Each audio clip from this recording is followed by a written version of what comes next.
Tu sais, il y a des gens qui disent que dans notre jeunesse, c'était le bon temps. Eh ben moi, je crois au contraire que c'était le temps de sérieux dangers. On l'a échappé belle. On se demande comment on est encore vivant. On devrait être mort depuis longtemps. On vivait tous les jours au péril de nos vies.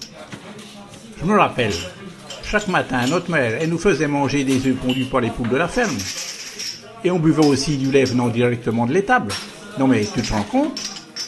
Et dire qu'aucun laboratoire n'avait inspecté ces œufs, ni analysé le lait pour y déceler des virus.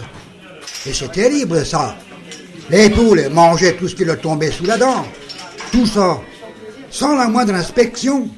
On peut dire que la mort rôdait dans notre assiette. En réfléchissant bien, nous avons survécu avec de la nourriture sans glutamate, sans protéase, sans phosphate. Il n'y avait point de colorant, il n'y avait point de dextrose, pas de levure, pas de lécithine.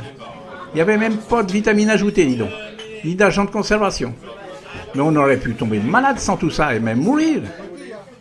Les antibiotiques, la cortisone et autres médicaments soi-disant essentiels, ils n'existaient pas dans notre canton. Ou alors, ils étaient jamais arrivés chez nous. Tu te rappelles? On passait la journée à courir pieds nus dans les champs, dis donc. On était vraiment imprudents. Pourtant, on n'a jamais attrapé la grippe, ni le moindre rhume. Et quand on avait un petit toussotement, la mère elle nous faisait une bonne friction avec l'huile de camphre. Remettez-nous ça, patron. À ces points, la jeunesse d'aujourd'hui qu'attraperait une cirrhose. Ah, bien sûr, on avait droit à une cuillerée d'huile de foie de morue tous les matins.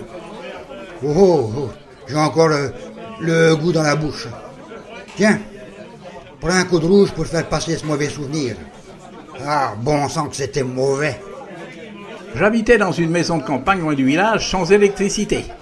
Il fallait puiser l'eau du puits et la remonter jusqu'à la surface avec un seau.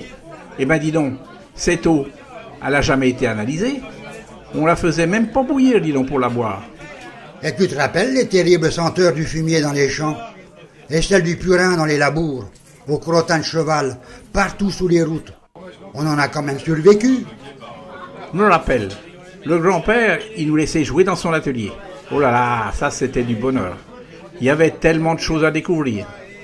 Il nous avait même donné, dis donc, un opinel, et on s'est jamais coupé. On a quand même de la chance d'avoir survécu à autant de dangers quotidiens. À l'école, il n'y avait point d'orthophoniste, ni de psychologue, ni de conseiller d'orientation. Et tu te rappelles des plumes sergent-major et les doigts pleins d'encre. Les maîtres, ils se permettaient même de tirer les oreilles des indisciplinés, ou alors de taper sur les doigts des réfractaires avec leurs règles. Alors ça faisait mal. Oh là là, ça me fait peur de voir qu'on a survécu à autant d'abus physiques. Je me demande comment les enfants de notre génération ont pu grandir et s'épanouir, alors qu'il y a plein de gens aujourd'hui qui s'occupent de la jeunesse. Ben moi, je me demande aussi comment on a pu survivre dans ce monde où nos parents étaient les seuls responsables de notre éducation. Dis donc, je vais quand même pas trinquer avec un verre vide. Allez-y, patron. Tu sais, le plus étonnant, c'est que notre génération exposée à tous les dangers est celle qui a probablement réalisé les plus grandes choses depuis un siècle et qui a réussi à traverser 2 guerres et une crise économique. À vouloir trop protéger, on a détruit les systèmes naturels de défense et d'immunité. Dis, tu te rappelles de cette photo-là? Ah ben dis donc, elle est pas jeune. Tu sais, je crois qu'on s'en est bien tiré grâce au pinard. Maintenant, ils boivent tout un tas de cochonneries.